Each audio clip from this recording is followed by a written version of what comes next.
forme boobu am dañoo xool xam ne que ñun ñi ñu ngi dem mais dara doxatul la plupart réforme fu mu am mooy maanaam fi ñu nekk baaxul dañu bëgg a dem ci fu baax et El Hadj Malick Sy Souris ci benn journal de la place mu ngi expliquer mu ne boo gisee moment boobu ñu doon def réforme bi parce que suñu club yi dañoo ndóoloon suñu club yi structuré wuñu woon suñu club yi amuñu woon doole pour mun a rivaliser ak équipe yu mag yi voilà en substance waa ci Afrique en substance foofu loolu moo indi li nga xam ne moom mooy réforme bi waaw léegi def nañu réforme bi bul fàtte ne réforme bi moo tax équipe yu bëri juddu jaraaf bi ngay gis nii tudd loon jaraaf ñaari équipe ñoom ñoo boole fusionné mu tudd jaraaf mooy kat moom mooy Foyer France Sénégal ak Espoir de Dakar ñoom ñaar ñoo fusionné wu bokk ñoom ñaar ñëpp nekkoon nañu ay équipe yu mag nag Foyer France Sénégal équipe bu mag la woon Espoir de Dakar équipe bu mag la woon ba ñu bare sax am na ñoo xam ne ci sama yenn kii xaritu journaliste yi dañ am na benn kii wax dafa ma posé question mu ne ma waaw couleur yi Espoir de Dakar ban couleur la daan sol Jaraaf ban couleur bu daan sol ma ne ko ma génne ma envoyé ko benn photo Jaraaf sol ay yat mu nekk vert blanc grenat 3 couleurs yooyu. leen yat mooy may am trait. waaw trait voilà trait yi. ma ne ko xoolal foofu ma ne ko xoolal foofu waaw ma ne ko xoolal maye bi maye bi ngay xool nii. xoolal maye bi ñaari couleur club yëpp mu ngi ci. ñooñu fusionné Jaraaf de Dakar vert blanc la woon. non assemblée Espoir de Dakar. Espoir de Dakar. non kii Foyer France Sénégal vert blanc la woon. Grenat kii la woon Espoir de Dakar. dégg nga Grenat comme génération football. voilà boobu la Grenat boobu boo ko xool mu ngi ci maye jaraaf yi. ok loolu boo xool sa kii emblème mu jaraaf bi da nga koy gis da ngay gis 3 couleurs yooyu nekkati. dégg nga ci réforme boobu et puis sax dans l'histoire réforme ci fusion boobu GIA ak Gorée waroon dañ naroon fusionné GIA ak Gorée. parce que ay équipe bu Dakar la ñooñu kii mais fusion boobu mujjewul antu. dem na ba kii de mais c'est que ci biir histoire laay wax boobu. dem na ba ci biir léegi nag bi ñu nee leen dañuy fusionné joueur u Gorée yi ñëwoon gars yi nag ñu ci bëri jëluñu leen woon gars yi géddaat histoire bi foofu la demee GIA Gorée parce que man maa bu la ko waa pas Gorée yi di kii ak waa pas GIA yi. dañ la koy expliqué kon mu noonu mais Saint-Louis gars yi jël ay équipe moo jur Linguère. saltige bi ngay gis ay équipe yu ay ñoom raas ay équipe yooyu ñoo fa nekkoon ñu booloo nekk benn parce que Lamine Ndiaye dafa newoon ville bu nekk day am benn équipe dañoo bëggoon Dakar dañu bëggoon Dakar am ñetti équipe kese xam nga ñetti équipe yooyu kan ak kan lañu woon ñoom li ñu bëggoon ñetti équipe yooyu moo doon voilà Jaraaf Almadi dinaa ñëw ci Almadi. waaw Almadi. amoon Almadi. moom moo final en 69 déjà. waaw Almadi boobu moom moo finalu ak Jaraaf bi première finale de coupe du Sénégal lu Jaraaf Almadi la ko joué la finale moo doon la finale de 1970. bu dem 2 éditions. comprendre nga gis nga finale yooyu léegi nag Almadi boobu Almadi xam nga rek la woon. mooy ñetti dëkku lébu yi. Wakaam Yoof Ngor moo juróon Almadi. mais Lamine Diack il est intelligent. voilà looloo juróon Almadi mu ne léegi nag Dakar. Foyer France Sénégal ak Espoir Dakar jur Jaraaf. mu ne Gorée ak GIA nañu fusion comme ça Dakar am ñetti équipe kese ñetti équipe yooyu kese. loolu moo doon mën a observer mais malheureusement. bu Almadi bi réussir. bu Jaraaf bi réussir. mais bu GIA ak Gorée bi moo réussir wul. gars yi nag ba léegi foofu la léegi nag fii mu am à la fin fii mu am 4 équipes 4 équipes yi kan la. Almadi. bu juddu ci Ngor Wakaam Yoff. Jaraaf bu juddu ci Espoir de Dakar ak Foyer France Sénégal. GIA. ak Gorée yi mënul fii ñu boole leen ak kenn mooy Jal Diop. Jal Diop koy. Jal Diop léegi nag Dakar amoon nag 5 équipes Dakar bi boobu temps 5 équipes la Dakar amoon. Jal Diop amoon équipe bu rëy la ñu amoon sax. bu rëy moo final en 1977. ak Saltigué de Rufisque. 1-0 Saltigué du koy gañ. Jal Diop moo nekkoon Dakar. biir Dakar xam nga Jal Diop. waaw ay mooy côté Médina bi nii. côté Malick Sy bi. moom côté boobu la nekkoon. looloo doon Jal Diop. Jaraaf moo nekkoon Médina. GIA moo nekkoon à partir de Fass. ak ñëw nii. ak ñëw Sicap yeeg ñaari tali. loolu moo doon GIA. loolu moo doon GIA. dégg nga. noonu la kii woon léegi Tëngéej mu am saltige. kii nu ñu kaa sax Thiès. boobu la raay génn. nekk équipe moom papam sax jeune raay. mu ngi nii waaw. waaw Fatou Faye papam jeune raay. dégg nga kii raay. mu jur raay. dëkk bu nekk yooyu yëpp mu am. Louga dégg nga Louga Njambur. Saint-Louis Linguère. Kaolack. Mbossé. kii. Sonacos Diourbel. waaw fële. SIB waaw SIB kee moo juddu Casa Sport. moo juddu foofu. à Ziguinchor. noonu la demee woon ba nga xam ne ñoom ñëpp kii nañu ba ñoom ñëpp ku ci nekk. léegi championnat dëkk bu nekk affaire bi xaw a. parce que dafa baroon ay équipe comme nii. ku ci nekk dafa doon créé léegi nag mu am loolu. waaye nag li ñu bëggoon nag mooy équipe yooyu maanaam ñu structuré leen. ñu am koppar ñu am nangam. mais malheureusement. affaire ba yàqu. lu ko yàq moom mooy maanaam ñi waroon. appuyer. jàppale équipe yooyu. pour ñu am doole ñoom la pare ma commencé ko ci maanaam mairie yi. parce que ville bu nekk. exemple Dakar bi mu amee 5 équipes yooyu Dakar bi mu amee 5 équipes yooyu mairie bi mu noonu la jàppale 5 yooyu Saint-Louis nga jàppale Linguère Thiès nga jàppale Diourbel Louga noonu quoi ñooñu mun a état bi tam ñëw ci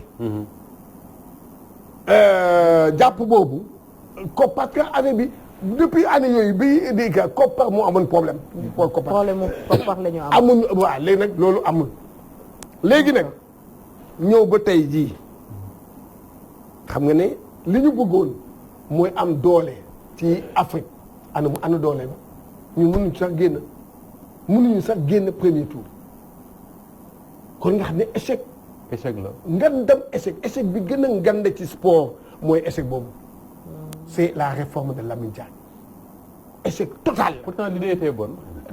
non très bonne idée et que booy xoolaat Moussa Ba le débat est toujours là Lamine Diack li mu bëggoon. moom la gars yi tax xam ne que moom Lamine Diack indi na projet bi waaye gars yi defuñu ko mais ba léegi loolu la ñuy wax loolu mooy affaire ba léegi dafa nekk en actualité bi mooy xam ne suñu club yi il faut que Moussa Ba man mënumaa comprendre fédération sénégalaise de football premier responsable mooy xam nga lan la mooy que di affilier ku ñëw rek ñu affilier la. waaw comme nawetaan ñaar ñu mer wut équipe. affiliation 10 000 francs. pour am club Sénégal waaw pour am. kon kay mën nañoo créer. doo dégg mën nga acca kan dem leen ñu engagé kii. ASC Walfadjri waaw ASC Walfadjri xam nga c'est pas du sérieux léegi dem nañu ba nga xam ne bu ñu ñëwee ba saa appelé la ñoom ñu leen bon non léegi il faut que ñu enquête Dakar bokkutul parce que Dakar y a beaucoup de clubs. mënatul jël club waaw mënatul affilié ñu ne Dakar léegi jeex na waaye Dakar jeex na waaye ci suuf ñu ngi affilié Moussa Fall lan moo lay wane ne. li gën a doy waar xam nga du ma wax ci ko mais damay wax li nga xam ne. dañ koy fooye mais moo gën a ñàkk fayda te moo gën a rey maanaam club yi. Moussa Fall da ngay gis benn nit bu yore club ci poche am. affiliation waa di dox ak moom am na fi. comme parti politique yi rek. doo dégg am na parti yoo xam ne ci enveloppe lañ nekk dañ koy def sa poche rek dem. noonu la club yi mel am na ci benn président de club la de. mu nekk président de club. waaye moom am na beneen équipe ci poche bi. da nga def de loolu non c'est pour t'expliquer rek ñàkk fayda ak tappale bi nga xam ne maanaam ñu ngi koy gérer sur le football gis nga Moussa Ba.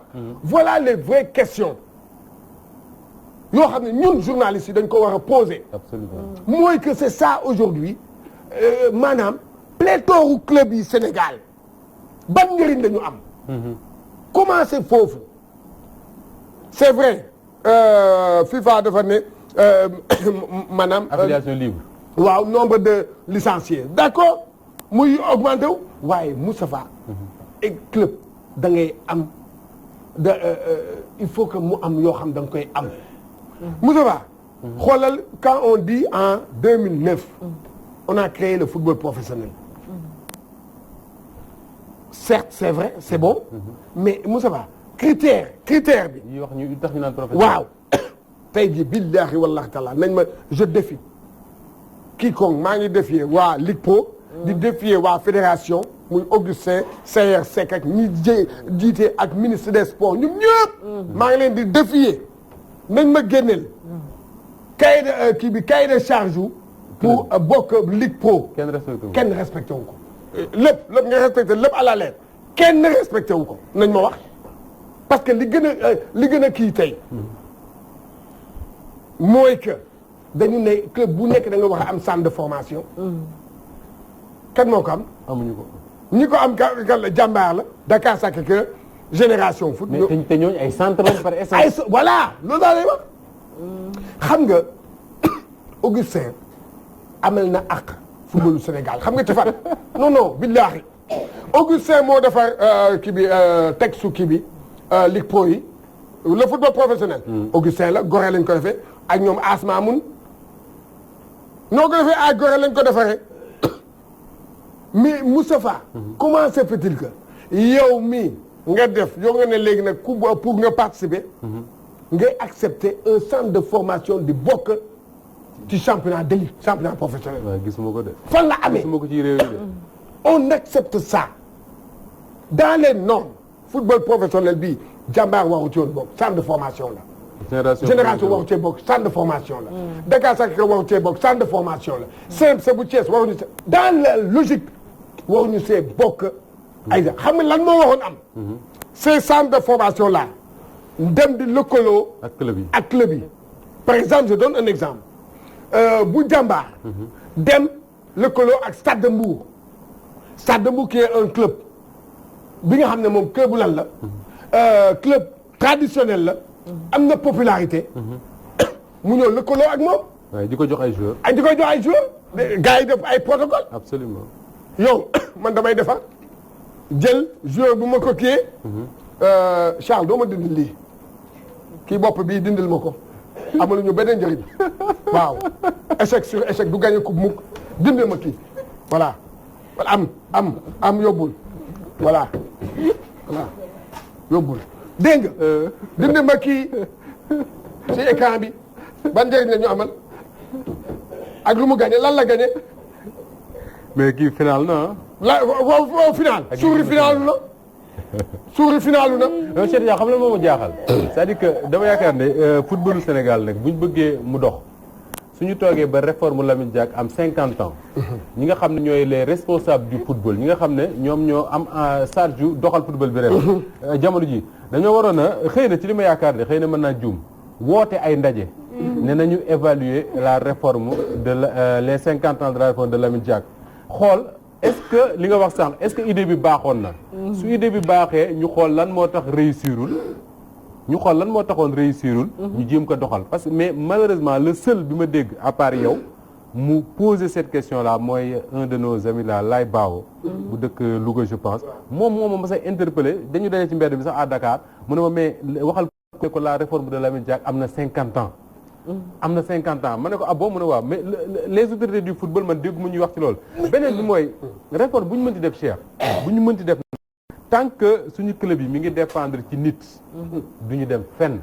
parce que nit ay kopparam lay jël di def su jeexalee day téye. exemple. le Njàmbur de Louga bi nga xam ne la réforme de Lamine Diack moo ko jur te man moom laa gën a xam quand même. bi muy am son apogée dëgg lan moo ko waraloon mooy Maguette Diouf. moo nekkoon frère Abdou Diouf.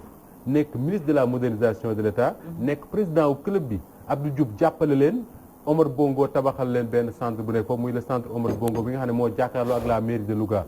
mais moment boobu lañ jàmb doon dox. je crois sax nekkoon na champion du Sénégal. champion coupe du Sénégal exactement. mais indi fi ay brésiliens. indi fi ay brésiliens indi fi ay cap-verdiens. affaire bi kii daanoo bi Abdou Diouf daanoo Maguette nekkatul en activité il s'est retiré mais le club mais dafa dee jusqu'à ce que Gaston Mbengue ñëw Gaston il a essayé avec ce qu'il a pu mais poosam. fay na doon dem parce que attanu ko lan lañ mujjee il a fallu que le club daanuwaat ci loxowu Moustapha Diop l'actuel maire pour que club bi ñëwaat dans l'élite di jóg di daanu et ce qui est sûr tey mooy Moustapha Diop bu son reñ jeexee mais reñu njàmbur de Louga fa lay yem donc club mënul dépendre ci nit il faut que ñu wut yeneen d'autres moyens de financer le club mais mënul nekk Moustapha voilà le vrai problème tey jii ñun suñu club yi dégg nga dañoo nekk club boo xam ne ki koy yore bu téye loxoom rek mu équipe ba dee mais loolu xam nga man gis nga man foofu laa meree Augustin Senghor ba wax na ko Charles dindi bi waaw na ko dindi suñu plateau bi Augustin Senghor ak ñii nekk fédération ñoom ñëpp lii moo tax ma kii ko xoolal ma wax dëgg lu ma indi laat dégg nga Charles man dag may wane man maay wax waaw dégg nga léegi mujj maanaam ñoom li nga wax yow ñoom loolu la ñu waxoon commencé def man Augustin bi muy ñëw di jël football bi man maa ngi ak programme bi mu waxoon loolu la bëgg pour footballu Sénégal. programme waaw et waxoon na ne. que il faut que ñu réformer les clubs sénégalais. waa léegi ana réforme bi mais clubu Sénégal yi comme ni ñu. gis nga man sama temps papa bi muy GIA ba léegi noonu la club yi mel ana lu changé nañ ma wax lan moo changé club bu démb. mais coach ci sa temps wu Lamine Diack comme équipe yi nga wax ne yi nga fi cité léegi lu mel ni Almadi Dial Diop wax nga fi ñeent ban kii la ñu tegoon boo xamante ni moom moo leen doon gunge ci wàllu financement comme Moustapha léegi ni mu ko waxee nii souvent problème mu xaalis dañuy am lan moo leen doon gunge ñoom ci côté financement. mais doo dégg dañ ko créé ba pare. ñoom dañ def réforme bi. réforme bi li ko mënoon jàppale. accompagné par l'État ou bien le démembrement de l'État. comme ça se fait en France. en 1969 année bi nga xam ne gis nga Sénégal man daal Sénégal jaaxal nañ ma. Moussa Ba en 1969 boobu la France lancé le football professionnel. en 69 moment yow bi ngay réformé moom mu lancé le football professionnel te ana résultat bi. nañ la ñëw. et li nekkoon ci kii bi critère pour kii dañ ne il faut que la France dégg nga maanaam am ay centre de formation c'est là-bas foofu la ñu exiger centre de formation yi dans les clubs français tey jii ils ont la meilleure formation. la meilleure formation chaque 10 ans ñu indi la benn génération. chaque 10 ans. ñu indi la benn génération ñooñu dañuy xalaat xoolal tey jii. ñun xalaatuñu war na lekk xaalis rek lañ fi nekkee. dama ne xoolal rek actuellement le débat en France. et pourtant ce débat là Moussa Ba. xam nga fan ngay xam ne que ñun suñu football bi ñoom liggéey bi surtout le côté technique la direction technique. Moussa Ba actuellement présentement. le débat en Europe je dis bien waxuma France rek de. le débat en Europe benn poste la. mu nekk débat mooy que la rareté. des numéros 10. non latéral gauche. latéral gauche. amatul. dafa raar na également benn débat sur numéro 10 sax amatul. voilà yooyu gis nga ce sont des débats dañ koy teg direction technique yi yu dëkk yooyu. donc analyser ko xalaat ko. demaat à la base. parce que France seen latéral gauche ay njaago la ñu moom la voilà waa Grand Yoff fii la ñoom Benjamin. voilà waaw ñoom dëgg la waa yaay nekk Real. waaw kii Fernand Mendy. mais non dëgg la. sa latéral gauche yëpp. njaago yi rek njaago yi la suñu mbokk yi la. léegi ñoom bi ñu xoolee ñu ne déet noonu na attaque nañ dem léegi nag ñoom ñu ngi xalaat ci loolu mais ñun au moment ñun ñu toog fii débat bi posé woon nañ ko kii Aliou Cissé nee nañ ñu Aliou Cissé ñu ne ko. demal uti latéral gauche sa équipe li ko manqué équipe Sénégal équipe nationale Sénégal bu aar jël nañ sa latéral droit joué la ko at kii. Wagué. waaw ñu kii parce que amuñu ko. waaw loolu c'était pas Aliou Cissé neexul ba neexul du Aliou Cissé Aliou Cissé xam lan la war a am produit fini Ouais. lu ñu togg ba pare ba ñu jox ñu ko am joueur bi attaque waaye ñoom ñi lii problème bi mooy nga ba léegi débat boobu mu ngi fi l'identité de notre football Amsatou Fall moo ko fi génne woon xam nga ñoom dañoo comme ni nga waxee rek politique slogan lañ ko mën a tappale la ñu mën rek ba saa toro ba saa naan non l'identité dañoo mën a làkk tubaab nag te duñu dara tubaab bi day neex. tubaab yi day neex gis nga bu ñuy waxee jaw muy ñoom Ablaye Sow ñoom Augustin ñoom ñëpp waa football bi sport bi laaj de manière générale bu ñuy waxee yow di làkk tubaab da nga ne yee affaire ba sotti na fekk tappale kese la dara sottiwul billaahi man nañ ma waxee. tubaab duñ la mere. waaye yàgg nañ maa mere dañ may móolu waaye man tam móolu naa leen dégg nga parce que en réalité li nga xam ne moom moo am mooy que ñoom du ñu xalaat xam ñoom lu ñuy xalaat équipe nationale de dafa war a dem jouer di coupe d'Afrique paas yi nangam. ah voilà man nu may amee ba am per diem noonu la ñoom xalaat bi yëpp loolu la xalaatuñu lenn lu dul loolu xalaat loolu ñoom seen xalaat bi yëpp loolu la mais xalaat ne ah non non problème non football bi am na problème depuis quand Moustapha on est resté depuis la GIA en 2004 ba léegi l'équipe club bu Sénégal mënatul dugg ci phase de poule en Afrique. loolu du xalaat Moustapha. doy na programme. doy na programme toog ba sax ne attention mais fédération jéemul lijjanti loolu moom mu ngi lijjanti équipe nationale voyage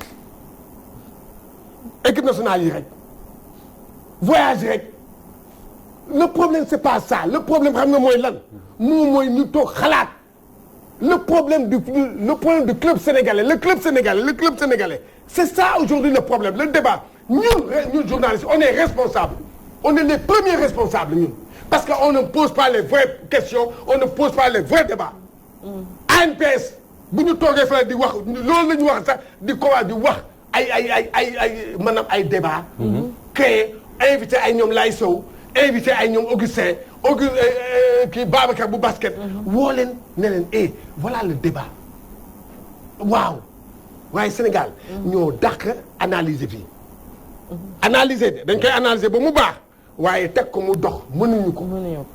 def rapport de tiroir. voilà dañuy jël lépp xoolal oui ma xool dañuy jël ñoom seen liggéey. def ba mu baax. xoolal tey jii nous Sénégal. ñun combien de clubs nous avons. ay clubs yooyu yëpp Moustapha benn am na ci club yoo xam ne. ay clubs yu tappale la. ay clubs yoo xam ne amuñu benn njëriñ. quand je te dis Moustapha. dans ce football professionnel.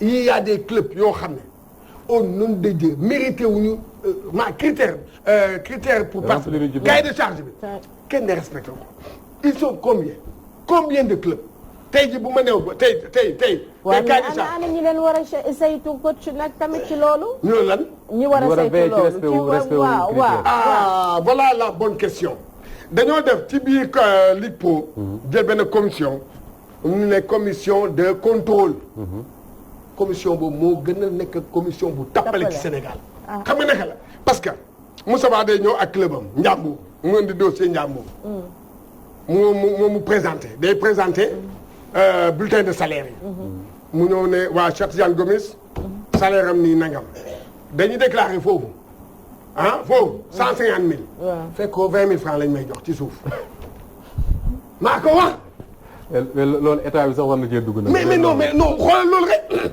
mais loolu doo crédible envers les sponsors les partenaires. non da ngay crédible ñu affaire bi xam na la da ngay crédible. loolu aujourd'hui notre non oui ma xam na la aujourd'hui xam na lan mooy problème bi léegi tey moi le véritable problème mooy que Moustapha la fédération se concentre trop sur l'équipe nationale.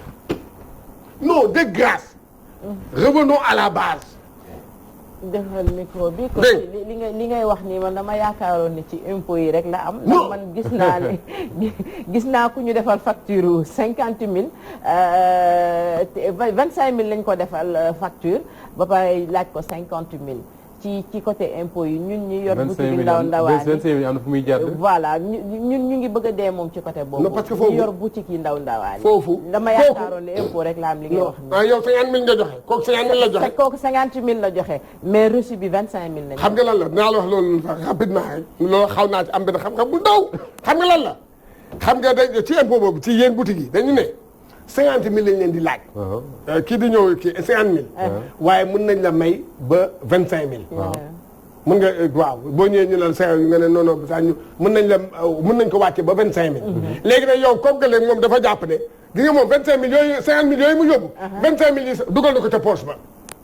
c'est clair su demee ne dama ko wàññi. voilà mu dem bu sax mu ne Fabel dama ko wàññi. wàññil naa ko man doo dégg man waa impôt ñoo ma ko wax. loolu de kay mujj dara. ñoom ñoo ma ko wax expliqué ma man mii ate nañ dem rek.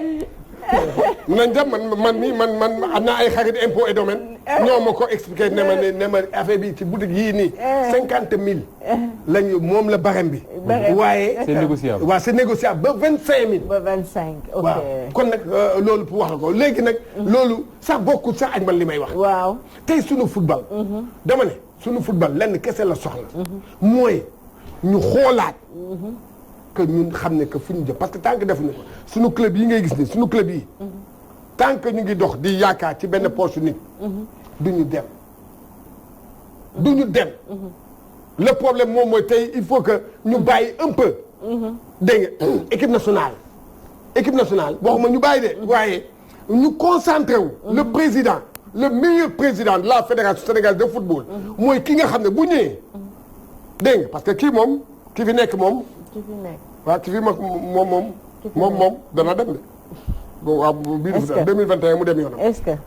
waaw bii nag am na ñu bëri ñoo xam ne boo ko waxee nag ñu mere ma waaye dama ne léegi. kii ñëw. quatrième mandat la jëm nga ne. kan au nom de Dieu quatrième mandat fan la ko teg. ah mais coach bu fekkee yoon may na ko mu war ko mën a laaj. ah waa tey noonu xam nga suñu texte yi loolu moo tax gis nga suñu texte su football bi sax dafa bon. texte football yi waxuma xam nga ni ñuy wax réforme. waaw texte yii baaxul. du tax Augustin neewoon na nee na. bi mu faloo troisième mandat bi dafa ne moom dafa toog bi saa moom mu ne waaw d'accord ne que texte yi baaxul dañ koy defaraat. dinañ ko defaraat waaw est-ce que defar na ko. bi mu toogee waxaatu ci. ata xoolal rek ba léegi defaru ko de kon nag voilà aujourd'hui le problème mooy que. kii di ñëw man président bii di ñëw man moom laa jàpp de. dama jàpp ne am na benn président buy ñëw. bu koy wutu. wala moom mii. li ma wax Macky Sall. moom tam moo ko Augustin pour sortir de la par la grande porte. ngir yàlla ak yonent ba. léegi nag dem ngeen ba yóbbu ngeen équipe bi finale coupe d'Afrique. gàcce nga laam dem ngeen ba coupe du monde. nangu nga ne am na lu baax lu mu fi def yow it coach. ma ne lan. nangu nga ne am na lu baax lu mu fi def. mës nañ ko def wala mësuñu ko def man xam ne laa wax. guleet man lu am guleet nag ma tàccu la. waaye loo xam ne amoon na fi man boo ko defee man tàccuwuma la bien boo nag. dama ne fii la ñuy yem man boo ko paasee ma xam ne jàmbaar nga. waaye boo ko paasee wul jàmbaaroo fi nga yem foofu la ni soo wax sama morom yem. d'accord dama ne léegi fu mu nekk nii. président boobu di ñëw. wala moom Augustin. mu ne dese naa 2 ans. parce que dafa naa 2 ans moo ko dese. mën na léegi nag 2 ans yi xaaral nag ma toogaat nag xoolaat sama. waaw sama club yii xoolaat leen ñoom ñëpp seen doxalin mu courageux parce que rupture la laaj. notre football sénégalais rupture la laaj dafa laaj rupture totale. parce que li ñuy def dara baaxu ci dara baaxu ci gis nga les résultats de la petite catégorie bii fédération di bàkkoo c'est l'arbre qui cache la forêt nañu waxante dëgg le football à la base dafa sooxe baaxul nañu waxante dëgg ngir yàlla ak yonente ba football à la base dama ci club yi nga laaj leen dañ lay naan non sincèrement football bi fii à la base xanaa kii léegi nag équipe nationale mu ngi qualifié final xam nga yow looy wax da nga ne football bi dox na. baax na suñu petite catégorie ñu ngay final ñu ngay dem di jël ay coupe da nga ne dox na. alors que en réalité à la base. liggéeyuñu te le premier responsable. c'est qui ñaari nit ñooy responsable c'est Augustin Senghor ak Mayacine Mar. ce sont les deux responsables. parce que orientation technique de notre football Mayacine moo ko yore. moom ñoom ñaar dañoo war a toog ci néeg ne ko ne léegi lii la fii lañ jëm ñu ne lii fii lañ jëm waaye tant que ñu ko moom bu demee kii di ñëw attan na topp noonu rek suñu football de sooxe suñu club yi du ñu amuñu club bu dëgër. xoolal génération foot doon yaakaar ci moom anam du toog na yow premier tour nekk nga Moussa Wa li gën a scandale ci dëkk bi te kenn du waxu ko. waa fédération ba léegi waxuñu ko. foofu la ñu waxoon sax toog gis nga Moussa Wa man. dama ne foofu la ñu ne teg nag toog mooy bi ñu demee Caire ba gagné coupe d'Afrique ba dem finale ba saa ñu xool le club le détenteur de la coupe du Sénégal war a dem défendre les couleurs du Sénégal en Afrique mu déclaré forfait par faute d'homme. par faute d'homme Teungueth FC non. waa Teungueth FC foofu rek waa fédération waroon nañ ne teg ah ne gars yi. mbir mi garaaw na. gars yi équipe nationale bii de. dem na ba finale. mu ngi da monde bi yëpp seetaan nañu ñëpp xool nañu waaye nag lii am na luy ñuul ci kii bi. ci soow mi lii ñuul ci soow mi moom mooy Teungueth. pourquoi Teungueth football club mënul nee na fa amatul xaalis ñu ne nag ah léegi nag xam nga léegi waa léegi xam nga lan la léegi xam nga lan la kaale ñu toog ñu xool suñu club yi. c'est à eux parce que club yi ñoom ñoo defar fédération. c'est à eux ñoom ñooy toog ba si ak ne attention. nos clubs là nañu xool suñu club parce que 50 ans après avec la réforme de Lamine Diack dara baaxu fi. dara amul benn club boo xam ne mën na taxaw ne nii taxaw les clubs li wala nga gis benn club. moo fi am ay biens. xoolal Moussa Ba. club yi nekk yow à part les centres de formation. benn club moo fi am ay biens xam nga mooy kan. Jaraaf tëjee ko foofu. Jaraaf. moo fi am siège boo xam ne bu nganda la. siège boo Jaraaf moo am ay hectares yéen. moo am terrain fii. pourquoi. waaw parce que ñoom loolu la GIA de amoon na ko ñu dem jaay ko. GIA amoon na ko ñu dem jaay ko. est-ce que duñ ko def suite ndax Charles mi ngi ñuy wax ne heure bi jeex na. kon nag mu ngi noonu coach ñu jaajëfal la bu baax a baax. da ngay wuyu ba pare wala. non uyu ma. wuyul am na ko. non uyu ma. non mën nga ko. non woo xam na. déet non du ma uyu en direct. déet comme mi ngi lay woo en direct ci kay. waaw moom mu ngi may seetaan. moom mu ngi may seetaan xam na ko. waaw xam naa nga ko fi moo tax. waaw moom ngay da nga ko laal léegi. waaw. tey ngaa wuyu. moom la wala. non doo gisee. am na ku mu non laay sow la laay sow moo may woo waaye xaaral ba ma wàcc ma wax ak yow moom nag quel que soit alpha. damay wax rek yàlla moo tax ma man faraluma kenn. mais quel que soit alpha Moussa Ba. laay sow est quelqu'un qui est réceptif. gis nga boo toog débat nii. boo waxee ba pare. nii. day nangu lu muy nangu. bu d'accord ne d'accord bu d'accord mu ne la Gomis. man d'accord ma ak yow. moom mooy président ligue amateur de football. il est le seul dans le football je le dis et je le répète parce que moom neexaluma. man neexaluma ko. mooy que nit ko boo xam ne day xool. bu moom moo osé taxaw jàkkaarloog journaliste. di wax ak moom ne ko football bi fii la d'accord naa yemul fii mais fii la. il est le seul boo xam ne c'est lui qui parle. moom mooy wax te moom xam na au moins parce que moom au moins avec ligue amateur bi ñu ko dénk on joue partout. on joue partout nag. alors ñu jaajëfal les clubs là les clubs amateurs ñëpp. léegi soo lëggee ji lu muy war na ñëw ñu werante. voilà na ñëw jàkkaarloo. non dinaa ko woo moom loolu la gis nga moom du ndaw waaye bokkul ak ñooñu nga xam ne dañoo bëgg a jiite ba pare di làqatu. moom du làqatu. ma koy nuyu au passage. waaw di nuyu Mbaye Ndoye ak soxnaam Khoudia bi am bébé bu ndaw bu am bébé ndeysaan. macha allah waa Mbaye Ndoye. waaw aywa coach ñun jaajëfal nañ la bu baax a baax. jox la rendez-vous vendredi. waaw laata loolu di nga ñëw ak équipe beneen bi. non bu fi tudd équipe boobu. yow xoolal tuddal sa équipe bu baax bu yanj bi. analyse yu pertinente yi. d'accord wax yu kii. ok ak ñu yanj xool ñu ne yanj yi même bu fekkee ne sax moom daf maa mere. waaye moom daa yanja ba dee. ak yow nga yanja fàtte yanja man yéen laa àndal. bii boo sax ñu daa xama fa la. no comment. léegi nag Charles nag day dem wax waaw loolu tamit jaaxal na ma de jabaru jàmbur yi ngay topp di apprécier rek Charles ñu dem. yéen ñett waaw yéen nag waa dëgg la yéen nag yéenay maire yi nag yéen nag yéenay maire yi ñee ñoom ñooy demoiselles yi yéen maire yi ngeen. loolu daal jaaxal na ma trop. Charles ko wax de. non Charles yow xool bi nga rek fi nekkee alors. dinañ ci ñëw ci l'islam wax jabaru jàmbur bu yàgg nga apprécier ko loolu waaw loolu Fanta bàyyi naa ko sa loxo loolu foog nga xaw ma ne waaye l'islam ku bëggul baax la foog nga xaw ma ne waaye l'islam ku bëggul baax la waaw jabaru jàmbur moom xool bàyyi ndax jabaru jàmbur war nañ ko mën a apprécier waaw voilà fu mu ne nii génn na ca de ah très bien tey am nañ la man Charles yow laay wër